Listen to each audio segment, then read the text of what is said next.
subscribe the channel and tap on the bell icon which is present below the video so that we can keep you updated. Welcome to International Longevity Center India. Thank you for using our official YouTube channel.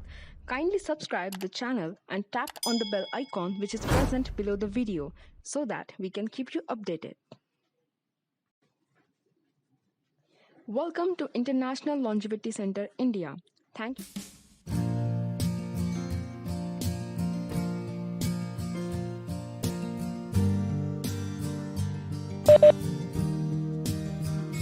Okay.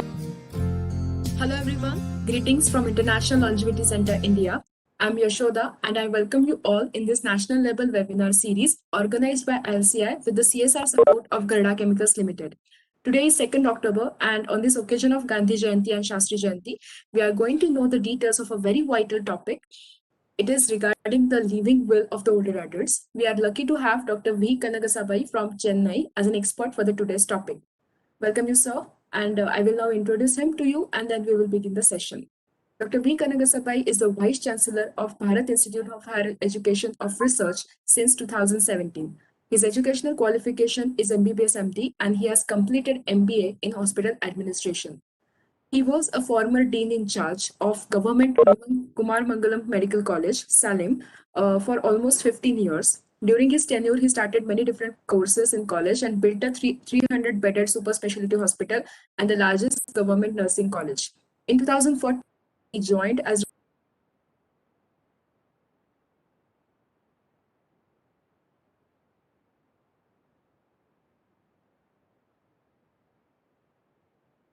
and obtained 20th rank among all universities in India by National Institutional Ranking Framework, that is NIRF, in 2018.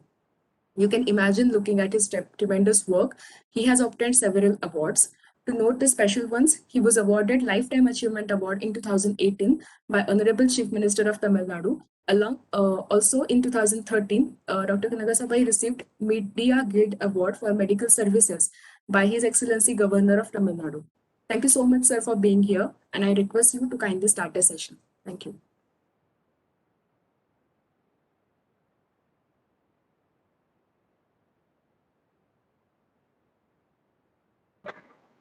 Good afternoon to one and all. Am I audible? Yes, okay, thank you. Members of the International Longevity Center and guests, good afternoon once again. Today, whenever a doctor speaks, we usually expect something he is going to talk about taking care of our physical health or mental health, about something about to take care of heart or lungs, liver, kidney, and so on and so forth. But today's topic is about Advanced Medical Directive. That is called as, in common terms, it is living will. So it is a relatively new topic. This has been practiced for more than 4 decades in Western communities. But in India, this topic is relatively new. And in some parts of Kerala, they do adopt this living will practice. And now it's recently is only picking up. So I thought this we will make an awareness about living will. So shall we go into the slides?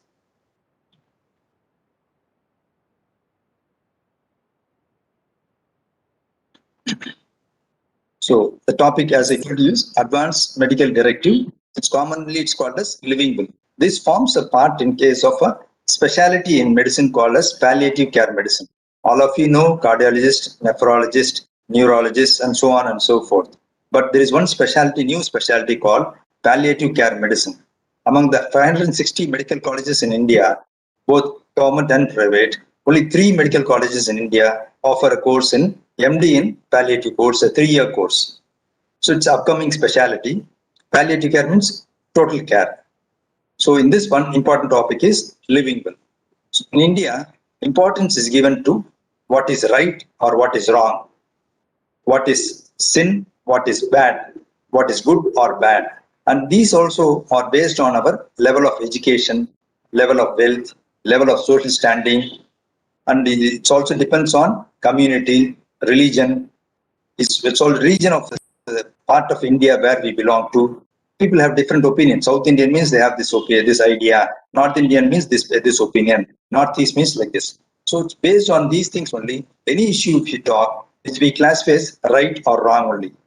Either some people say it's right, some people say it's wrong.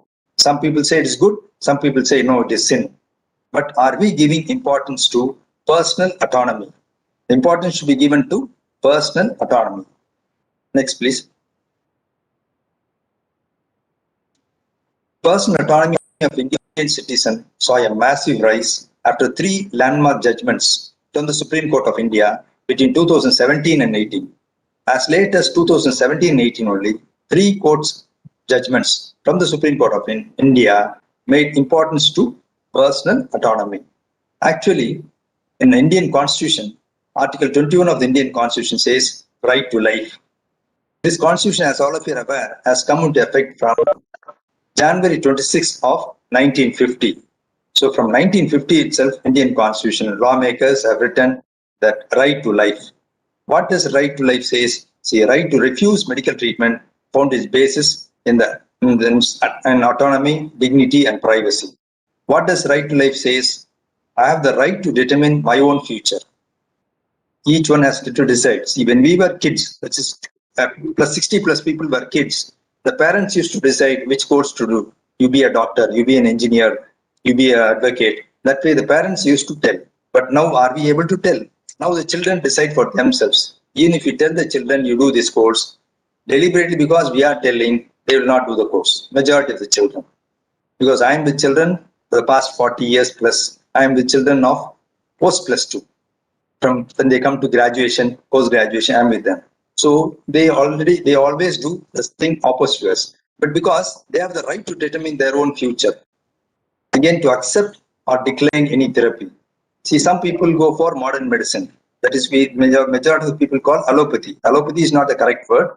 That's called as modern medicine, or it's a rational medicine or scientific medicine which has been proved. But some people, even the government of India, insists on homeopathy, Siddha, Ayurveda. There is a separate department, Ayush department. So similarly, some people have a liking towards Ayurveda. Some people have liking towards Siddha. So you can accept or decline therapy. Even in modern medicine, some people don't go for surgery. When the moment we tell surgery, they are not, no surgery. Sir, kindly give some medicines. I'll not go for operation.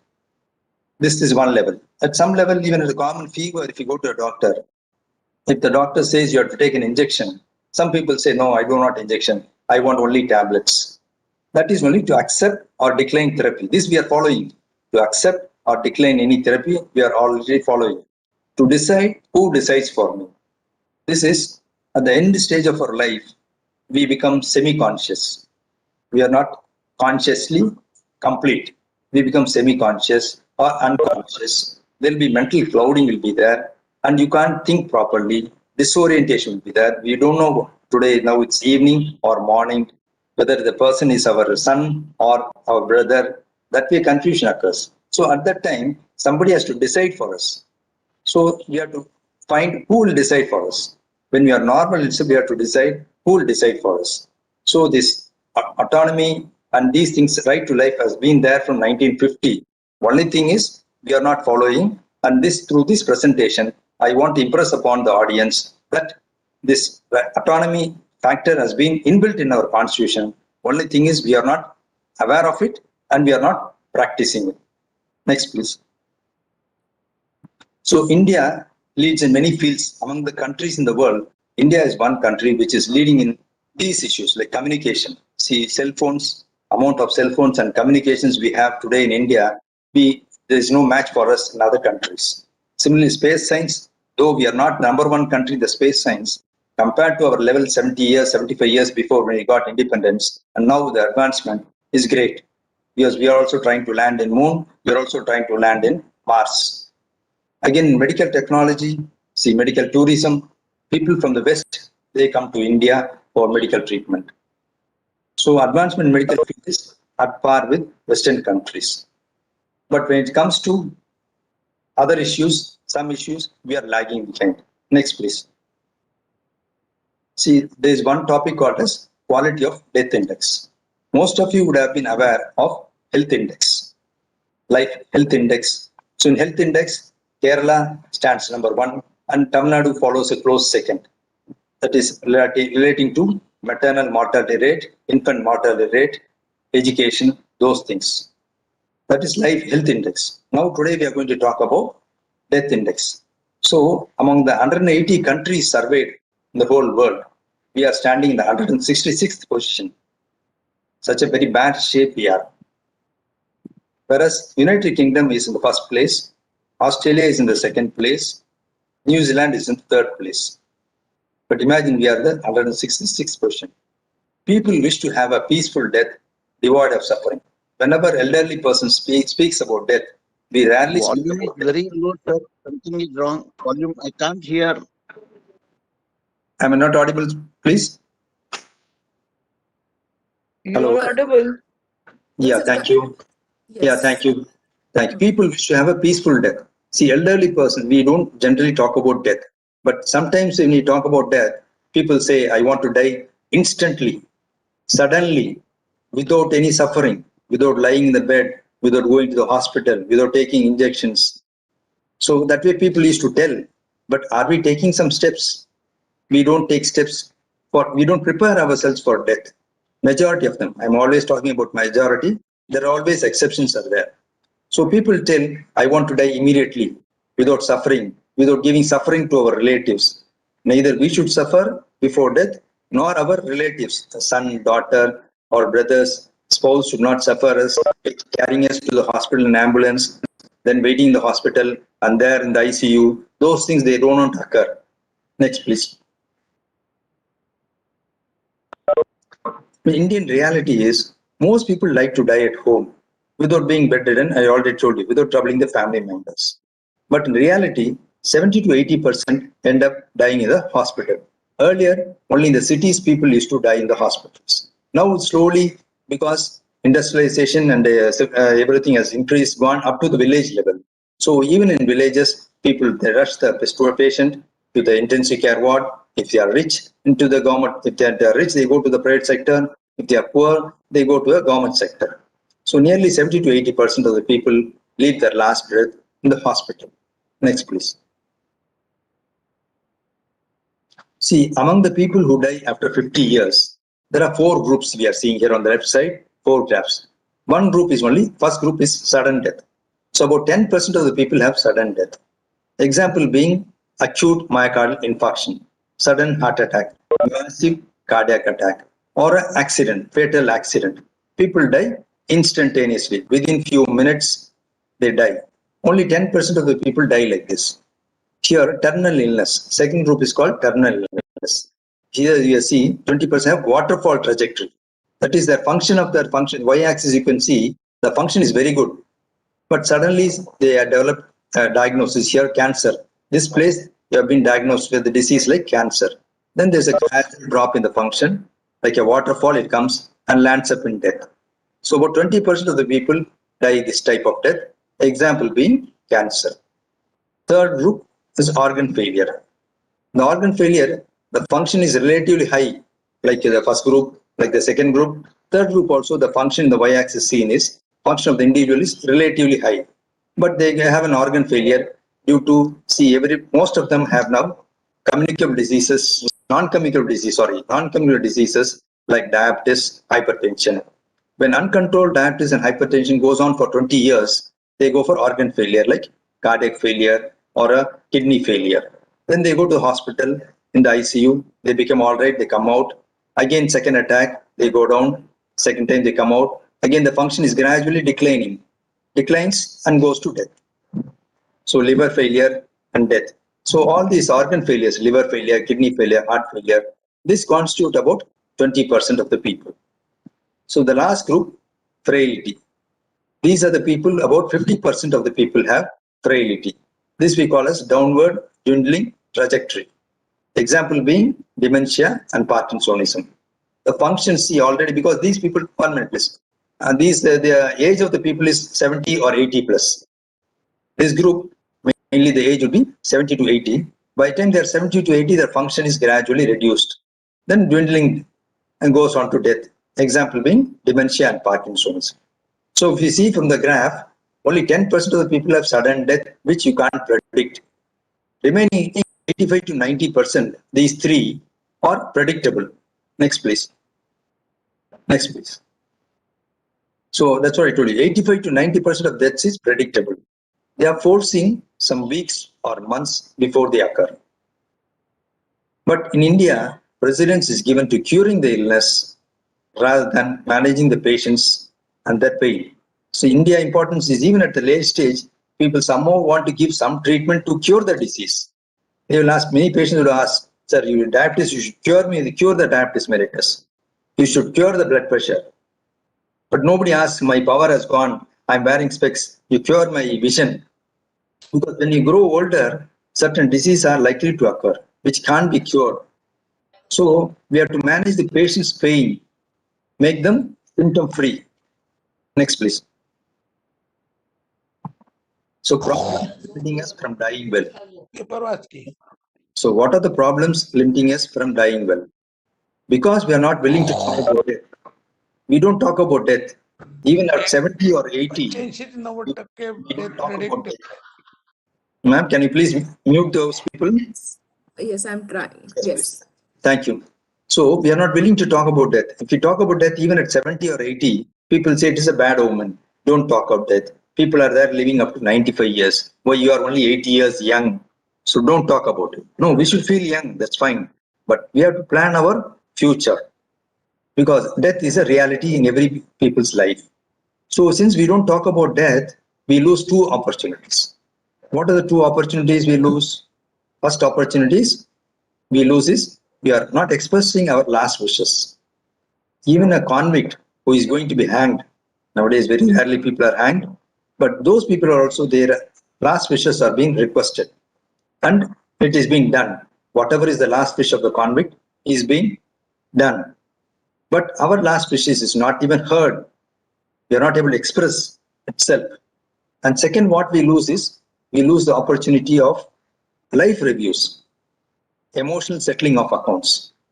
What is that life reviews? In every family, majority of the family, we'll have some small misunderstanding between our siblings, between our children, between the spouse, between close, intimate friends. Then what happens with the small misunderstanding? We don't go attend their weddings, we don't go to their functions, even we don't attend and somebody dies in the family, we don't go and mourn with them. So there is a rift between families, between the siblings, between children and parent, between the spouse, between friends. So what happens when you don't talk about it, we lose these two opportunities and default option takes place. What is the default option? To continue until the bitter end, away from family, dying in the intensive care unit, alone and suffering. Next, please. So these are the two pictorial description of the recent death, how it happens, and the olden days, how the death is happens on the right side. First, let me see on the left side. The patient is lying in the intensive care ward of a hospital. They are giving an IV line. IV line glucose is going on through his IV line. Then through the cardiac monitor is being connected from the heart for taking continuous ECG. His blood pressure, his pulse is oximeter is connected to the cardiac monitor, making that noise beep beep beep. This sound is there in the hospital. Through the nose, there is a tube that gives milk. He is being fed milk through the nose. He can't eat, he can't drink. So through the tube, he is being fed and he can't breathe properly. So they are putting on a ventilator. The tube is put into the mouth, to the throat. That is called intubation. And that can be there for a few days or a week. Beyond that time, they make a hole in the trachea called tracheostomy. And they put through the hole in the trachea, through the hole in the throat, they give this oxygen is being given. So this surrounding atmosphere, the nurses, doctors' voices, the lab attenders, lab technicians, or attenders' voices will be hearing.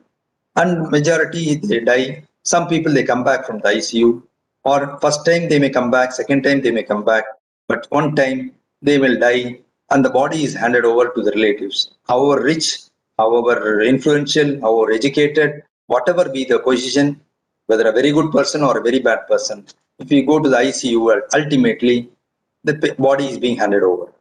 Not that I'm against ICU. Because of ICU only, so many patients are being treated, so many people are being saved, and our lifespan has increased.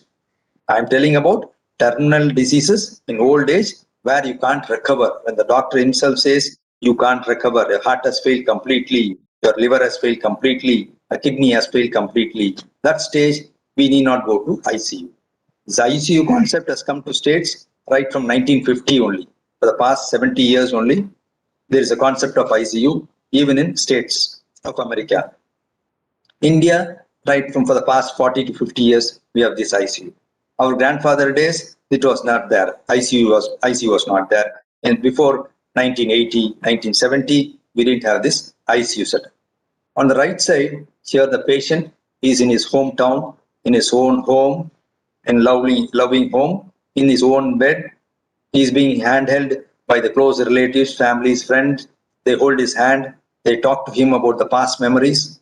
How, as a child, how this grandparent was taking care of the grandchild, or the grandchild will tell how the grandfather took him to the school, and those things will be shared between the dying person and the relatives who are alive now around him. The dying person will be introduced by the son and daughter will introduce their children to the grandfather. There will be happy moments sharing the past glorious moments in their life, both their life, the younger generation life, third generation life, as well as second generation life will be shared with the first generation person, how it was and all. And somebody will be reading the scriptures based on our concept of faith of religion, maybe Bhagavad Gita or Quran or a Bible or something, depending on the Jainism or Buddhism, the religious books, the scriptures may be read, and the divine music will be there. Divine music, he'll be hearing it. So in the company of loved ones, he'll be dying.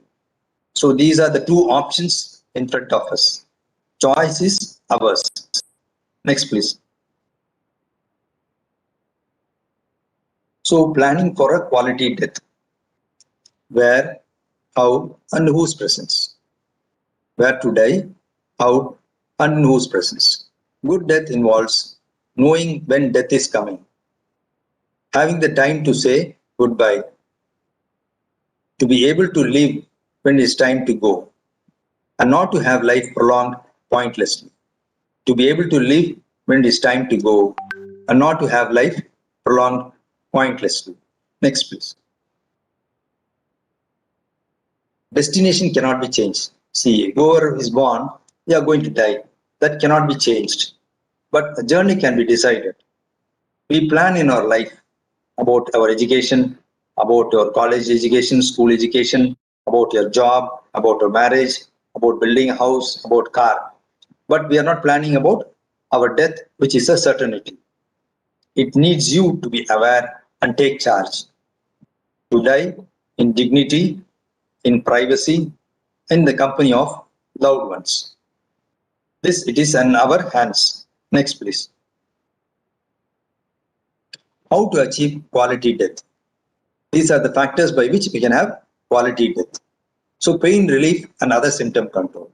Of course, when we are suffering with pain, we can't just sit at home and say, I have to die. That is not possible. So pain relief morphine tablets are available for cancer pain freely. So that pain relief can be given. Other symptom control, like if you have cough, symptom control. Again, if you have giddiness, if you have vomiting, if you have diarrhea, all these symptoms can be controlled. We are not only giving treatment for the actual disease, but we give symptomatic treatment for controlling the symptoms. Access to spiritual care, emotional support, and hospice care. Hospice care is a terminal care wherein patient is taken care of. They are not giving the treatment for prolonging the disease.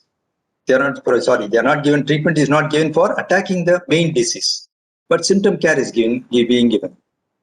The choice of being at home, you can be at home or in the hospital, either as outpatient department or as inpatient also.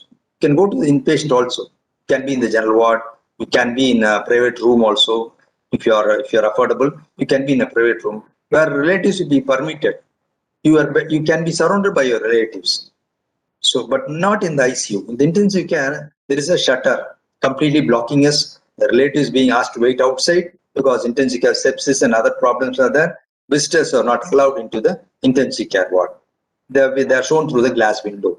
That is correct only medically, but emotionally, Once a patient is being admitted, if he is alive and comes back, okay, fine. If he is dying, ultimately they will hand over the body alone. So fourth, to be able to give specific instructions like no intensive care unit admission, no interventions, or DNR, means do not resuscitate. So you would have seen even in COVID times, patients, because of a large number of patients being infected by COVID-19, they are taken by ambulance. The ambulance waits outside the hospital because shortage of beds, because we have never seen in our lifetime of more than 100 years, we have never seen such a pandemic when large number of people are affected at the same time. So people will be in the ambulances waiting outside the hospital for getting a bed.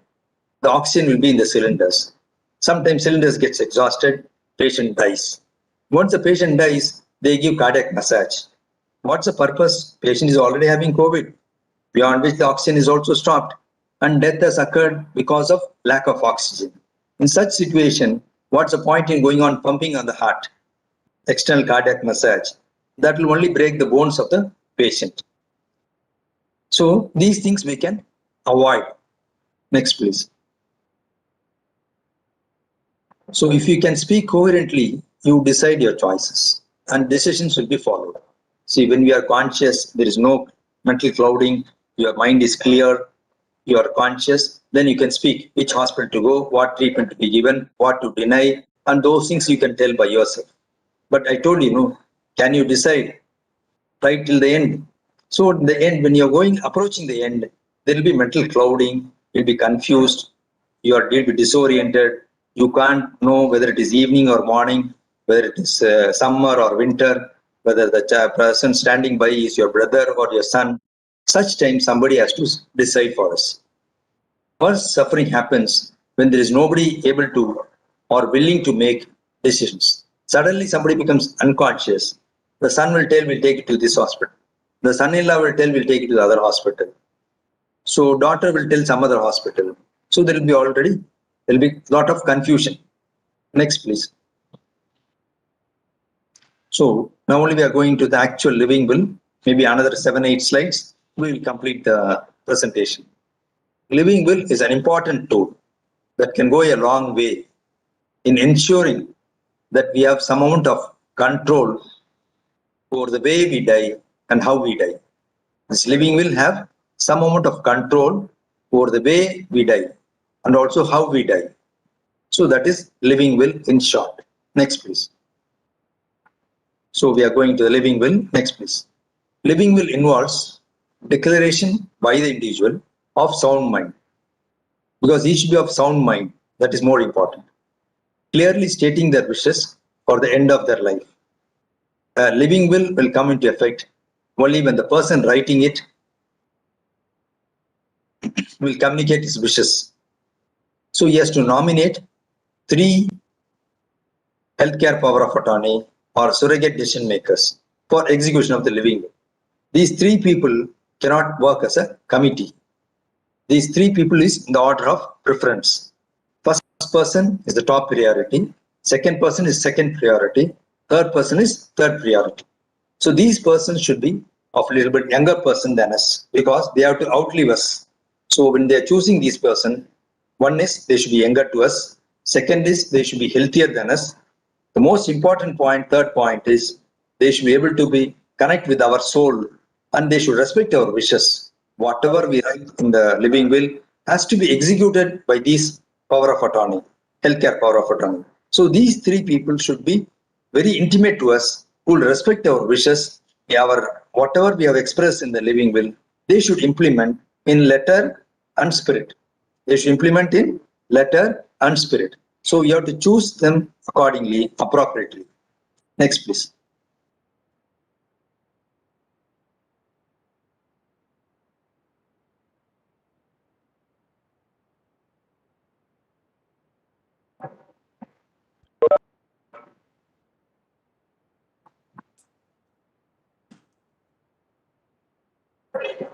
Sir, yes. Yes, please. Next, it's not gone, it's not moved, doctor. Moved, ma'am. Yeah. This declaration on my life is made by me. This little bit explanation about the living will. I am an adult of sound mind and making this declaration of free will, voluntarily and after careful consideration. It is requested that all concerned should take these wishes into account before taking any medical decisions regarding my life, as it is my legal right to make such a decision. This we are explaining about living will. Next, please.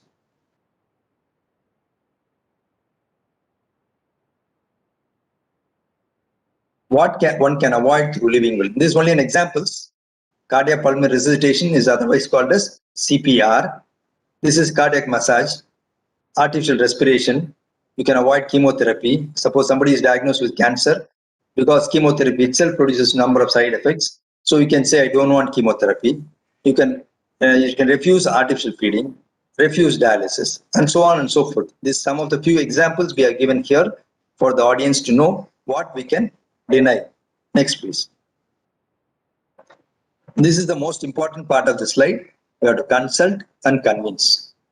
Who are the persons who have to consult and convince? The family doctor. This concept is gone actually, family doctor. But now we consult many doctors. We consult our diabetologist, we consult our cardiologist, we have to consult our neurologist or nephrologist. Whichever doctor you are all going and consulting, those doctors has to be told, consulted and convinced also. You should make them convinced. Otherwise they'll tell, no, I want to save you, we'll save you. So they will give treatment. Next is family members, spouse, the children, the siblings, the grandchildren. Those people should be convinced. Caregivers, physiotherapists, healthcare power of attorney. I already told you, because healthcare power of attorney is only going to implement our living will. So these people has to be very intimate to us.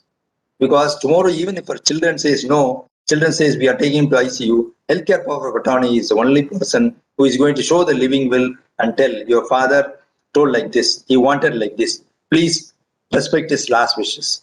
Many things what your parent has told, you may not have followed. At least respect the last wishes. Next, please. So document comes into force when all agree. I told you in the last slide, it is important slide. So all of them have to agree. Signed by the individual in the presence of witnesses, two witnesses. And the two witnesses has also to sign. Then only the document will comes into force. I repeat, all of them should agree, signed by the individual in the presence of two witnesses to say that this person is of sound mind when he prepared the document, and signed by two witnesses. Next, please. Make multiple copies. See, we are in the habit of placing the papers loosely somewhere, and we will be searching that too when you are emotional. At the last minute, if somebody becomes unconscious, to get the papers, it will be very difficult. So make multiple copies, place it in the medical record, visible place in the house, as a sticky note on the fridge, produce during even a small medical procedure, like if you go for a routine medical checkup also for a lab, take this slip also along with you, because any small injection prick may lead on to complications step by step wise. So at that time, this living will be a crucial thing to play a part. And keep these copies to your family members, your close kith and kin, your close friends. Let them have a copy so that tomorrow nobody should say, I am not aware of it. Or they'll say, no, let him take to ICU, that way. So make multiple copies and give the copies to the close kith and kin as well as your friends. Next, please. So cancelling the living will. See, already sometimes our mind is wavering. We decide one thing and suddenly we change. So what happens if we want to cancel the living will? Living will and power of attorney can be revoked instantly and orally. That can be revoked instantly and orally. Next, please. A significance of living will. What is the significance of the living will? It is a common man's protection against the torture in the intensive care ward. Because sometimes in the intensive care ward, what I forgot to tell you when the picture is, the patient becomes delirium. Delirium means he'll be semi-conscious and he'll be blabbering. He'll not know whether it's morning or evening. He can't recognize. He'll be restless. So because he is restless, he will suddenly remove the tubes from the nose. The feeding tube will be removed, or from the urine bladder, they will put a tube to the urinary catheter for passing urine. That he remove the urinary tube. He may remove the oxygen tube, and so on. He'll be restless. He'll be agitated. So it is unknowingly is doing. It's not knowingly is doing it. It is unknowingly or semi-conscious. He'll be in a semi-conscious state. So his hands should be tied to the bed. So imagine somebody who is in great authority or a great respectable person or a loud person or an elderly person or family being put in the bed and tied, hands are tied with 5-6 tubes going to his body with a noise around, hospital noise around at the fag end of his life, whether we should proceed that way or not. It is only food for thought. I'm not telling we should not go to ICU at all. It's only a new concept. I'm telling you, you can think about it. This presentation is only for you to think, not to follow immediately. This is a new concept. So kindly think and rethink whether this is good or not good. I told you, many times in India, we think what is good, what is bad, what is pavam, what is punyam, what is sin. That way we classify. So we don't go by personal autonomy. In India, 55 million Indians every year, 55 million Indians are driven below poverty line under the massive and unnecessary healthcare expenses. Already because of hypertension, diabetes mellitus, large number of population is spending money out of pocket because very few states only they give free drugs. Tamil Nadu is one state where free drugs, free surgery, free cancer therapy, everything, even kidney transplant, heart transplant, liver transplant is being done free of cost for patients in government hospitals. In government hospitals, it is done free of cost. In majority part of India, people spend out of pocket expenses only. They spend from their own pocket. Government spends very little on health. I'm not blaming particular government. Successive governments from independence, I'm telling. Right from independence, all the central governments, they don't give much importance to the treatment aspect. So, whereas even state government in Tamil Nadu, right from independence, all the state governments, whether they belong to whichever party, they give free treatment for the patients in government hospitals. So we can avoid this massive expenditure. That's the reason we tell poor die a better death than the rich. Because rich, they spend the money, what money they have earned lifelong working without taking care of the health. That money is being spent, even overspent, or even additional money is being spent on the health. And the second generation becomes, they are into the debt trap. Next, please. So requirements of a living will document with the healthcare power of attorney. This is available in the website of palliumindia.org. This is one of the centers in Trivandrum, in Kerala. In the Kerala state, the capital is being Trivandrum. There is one center called as Trivandrum Institute of Palliative Care Medicine. So here it is being headed by one Dr. Rajagopal. He is a retired anesthesiology professor from Trivandrum Medical College. He is considered to be the father of palliative care medicine in India. So I have undergone 2 courses there in palliative care medicine. So after this undergo this course only, I took this as a pet project. This is a small project you should do also. So Living Will, I took this project. So I'm giving the forms copies here also. I can email the copies to the organizers also.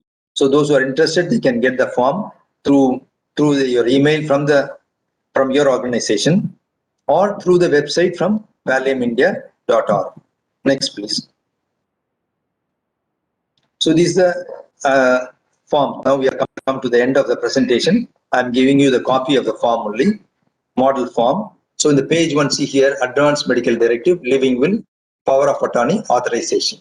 So declaration of my life made by me, full name of the person has to be written here, full name, the date of birth here, the ID document number like Aadhaar number or your PAN card number or your driving license number, some government ID numbers for identification only. Then full residential address with the date and the place. And these are the certain things we can go through in the forms. I'm not going through it. And these are some of the things we can deny. Already I put in the slides. No IV fluids, including antibiotics, we can decline. We can decline artificial feeding by nasogastric tube or gastronomy. Gastronomy is making a hole in the stomach and feeding through that hole. Dialysis we can decline. Artificial respiration we can decline. Chemotherapy we can decline.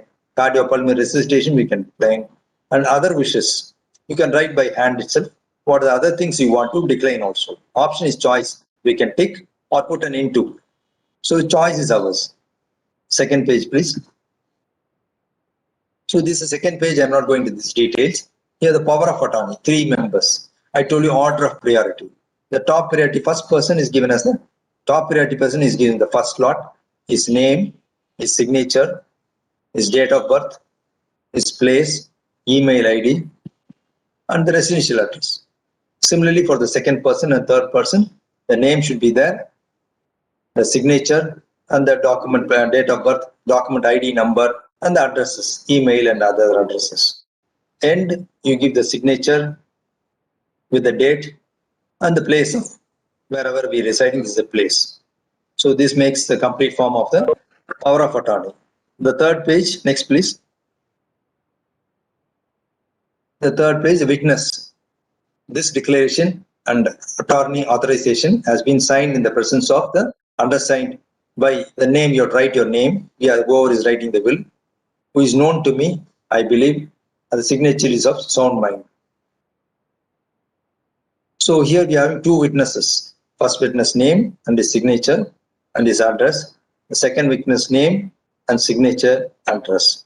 This part I have not told you.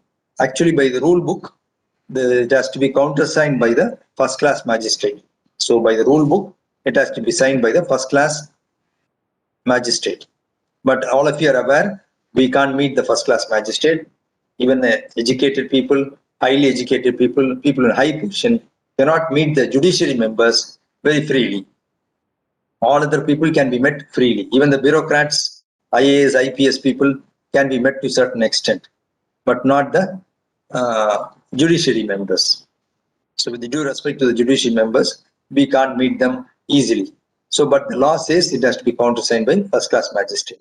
I told you the Trivandrum Institute of Palliative Care Medicine in Trivandrum, where I've undergone this course, is a WHO recognized center. It's a World Health Organization recognized center, and the chief director, CEO of the center, Dr. M. Rajagopal, has told that this is not necessary. Once we sign in the presence of 2 witnesses and 2 witnesses sign and the power of attorney they accept, that holds good. There won't be any legal issues.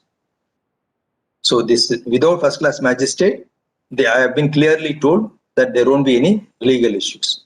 But those who are very stickler to rules, by rule book, if you go, it has to be countersigned by first class magistrate. I am not mincing my words. I hope I am clear. By rule book, it has to be signed by first class magistrate.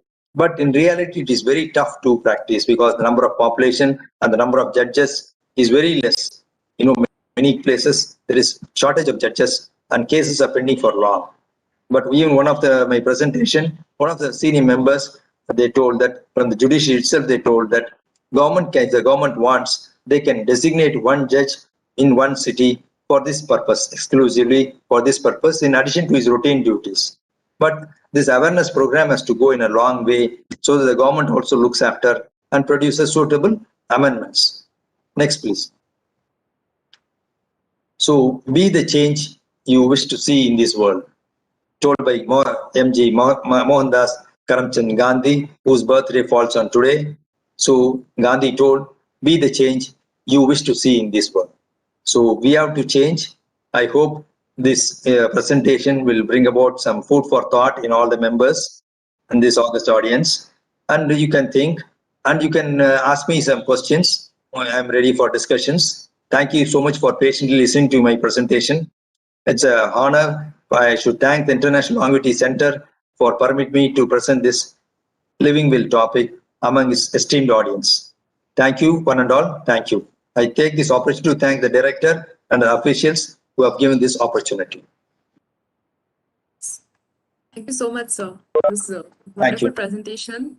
Yes, and thank you so much for letting us know this new topic. I'm sure the audience will think and rethink, and we really, I think Anjali ma'am would agree to this, that we should give our contribution for the creating awareness regarding the same. Yes. Very much So so. we are open to the questions and comments also. So please.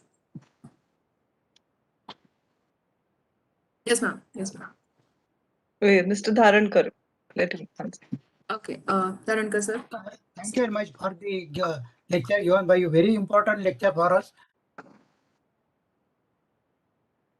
Sir, please unmute yourself. Yes. Sir, thank Yes. you very much for your given the very elaborative lecture and very Thank you, important. sir. This juncture. Documents come into force. I want to little bit more regarding this point. That documents comes into force when all agree. All means what? All means are relatives, sir. Our this one is spouse, our children, our siblings, close family friends who are going to take care of us when we are sick, who rushes us to the hospital. Those who are close to us. Pardon? Is it necessary to agree by them? I don't follow you, sir. Is it necessary to get from the consent from them? Yes, sure. Because when we become unconscious, sir, only these are the people who are going to take us to the hospital. So they are going to give the willingness when the case sheet when the doctor asks whether surgery can be done, whether he can be admitted to ICU. These are the people who are responsible for taking us to hospital or even denying treatment. So they have to be separate.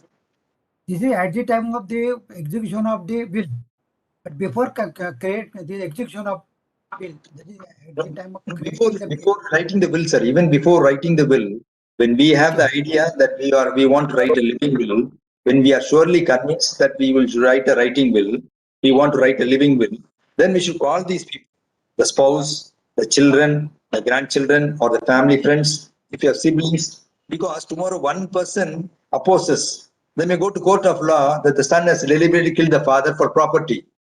See what happens, sir. Somebody's ex is sick after 90 years. He has written a living will. I don't want to go to ICU. Then the son and other people, though they want them to be saved, because of the living will, their hands are tied. So they are not going to the hospital. But suddenly one brother, then cousin brother, not even one brother, blood relative means cousin brother will come and say, they have killed the father deliberately without taking to the hospital. He has earned so much crores of property. They have interest in property. So they are not taken to them. And he'll apply a case. He will go to a court case. Some police will come and do investigation. Unnecessary complications will be there. So to avoid the legal issue, police issue, so everybody who are close to us, at least the first circle, immediate circle, sir, not you don't go to the second and third circle. The first circle of friends and family should be convinced. In letter and spirit, sir. Sometimes they may say by lip service, they'll say, yes, I am convinced. But heart will not say yes. So both the brain and the heart has to agree in collusion. And they should agree. That's fine. Am I answering your question, sir? Yes, thank you very much, sir. Thank you, sir. As a ma'am. I just had one simple question before that excellent presentation, but I'll be speaking later on. So I'm really grateful to you, sir. Just a simple question. Is there any particular age that one needs to have before writing a living will? I mean, can a person who is say 40, 45, can he also write? Because is this only meant for those who suffer from terminal illness or possibly any kind of unforeseen illness that can strike one at any age or perhaps an accident? So is there a particular age that one needs to write a living will at? Yes, ma'am. Very good question, madam. Because age is, in Tamil, there is a proverb, you have to do good things. And the good things has to be done today. And not even today, this moment. Right. So any age you should write, ma'am. Because we don't know how life turns now. All of them, Right. many times, even in COVID times, you see, many bodybuilders, weightlifters, they have passed away. Somebody Exactly. who is obese without exercise, sometimes they are saved. Not Right. necessarily those who are healthy, they succumb to the disease. Some people who is already weak and feeble, he becomes all right. So there are some incidents where the father or mother becomes okay, comes back at 80, 70 And years. the sun But the has son gone at away. 40 years, they die. So Yes. any age, you can write the living will now. And we can give the conditions like, see, in the living will also we can specify that after 60 years, if it happens, till 60 years, I may be taken to ICU or Okay. it's our choice only. The main idea is our choice or life, right to life. That Article 21 of the Canadian Constitution says right to life. So we should decide about our life. We may say after 60, some may say after 50, or some after 80 is only old. Till 80 they feel young. It's all choice only. But Right. it's only opening your discussion, thinking about death and other things. So implementation gradually we can do it. Right, sir. Thank you so much for this information. Thank you. Thank you. Yes, Bharat sir. Please ask the question. whether we can tie up this matter with the donors or medical college, because we want to donate eye after death, body part. Whether we tie up this matter with that particular Yes, institution. yes, sir. Donation. Can I speak, sir, or you have entered the question, sir? Hello, whether Yes. we tie up this matter to Yes, sir. I got your question, sir. I got your question, sir. You're telling whether we can tie up with the organ donations, donation of eye. or medical college Yeah. also. Yes, body donation. There is a, I'll speak about donation, sir. This eye donation is taken after death only. Similarly, body donation is given after death only. So these two donations, we can tie up with the living will. Even if you give a living will, after death, within 6 hours, we have to take the eye for corneal transplant. That can be done. Similarly, body donation for medical colleges for research purpose or for studying purpose of MBBS students, it can be given, sir.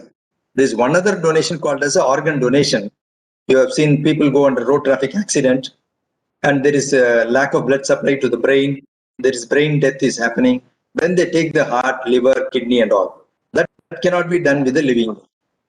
Because in the person who is going to give the organ donation, that body has to be maintained in a very perfect shape. His blood pH, his blood carbon dioxide level, oxygen level has to be maintained. His blood sodium level, potassium level, electrolytes, these has to be maintained in a very accurate manner. So the heart, liver, kidney and all are functioning well after 20 years after the transplant. So such persons cannot be combined with the living will. But you have asked about eye donation and body donation. That can be connected with the living will. Am I clear, sir? Okay, sir. Thank you. Thank you.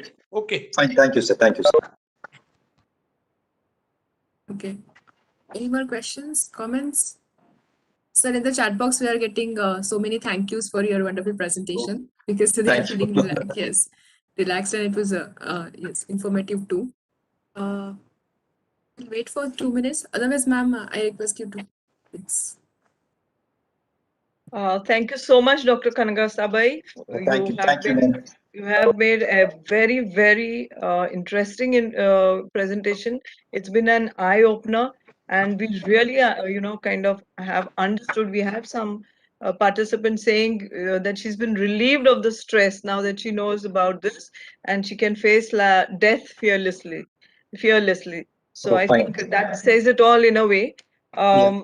Just to kind of give you the, wrap up with the gist, the point that you made about personal autonomy being an important facet of life, and which is mentioned in Article 21.